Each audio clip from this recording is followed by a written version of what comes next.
America is a very litigious country, right? So we're always suing people, right? So can active duty members sue the U.S. government for being dragged through the mud, especially if they go through the case and you find them or you help them be found innocent?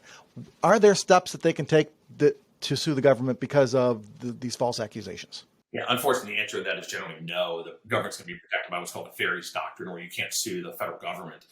There are some exceptions to that in 𝗕𝗏, and there's certain exceptions with that, with some negligence issues.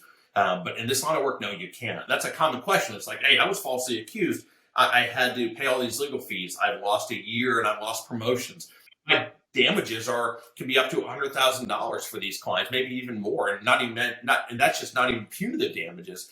But there's no way to do that, and so they're really stuck. And it's a shame. I wish there was, but there isn't. Now there may be some issues where if you have an accuser who makes a false accusation against you, there may be some defamation issues there. There may be issues where you can sue an individual in their individual capacity.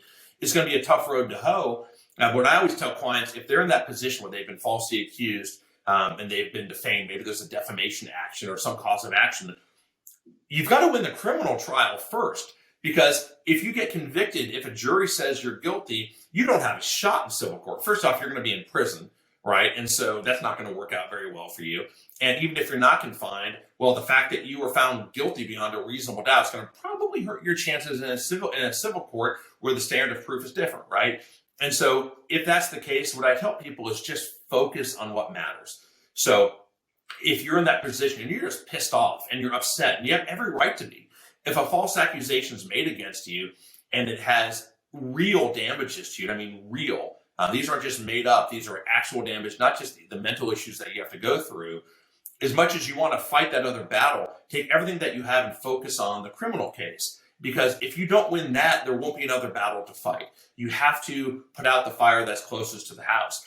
And so let's say you have a clear, maybe there really is a good defamation case. Maybe there's some other cause of civil action. Let's win the court-martial, clear your name there, and then I can always refer you out to other attorneys, and other attorneys or a law firm can give you a consultation and kind of give you the no-kidding answer if it's worth it or not for you. Because they're probably taken on a contingency basis. There's other things. On the civil side, it's done differently. But if nothing else, we win the criminal case. Focus your efforts on that, or get the charges dropped, or whatever, however we define a win. And then you can move on to the next phase and try to look at that. But generally, you can't sue the United States government because they'd be barred through what's called the 𝗕𝗏𝗟𝗍 doctrine.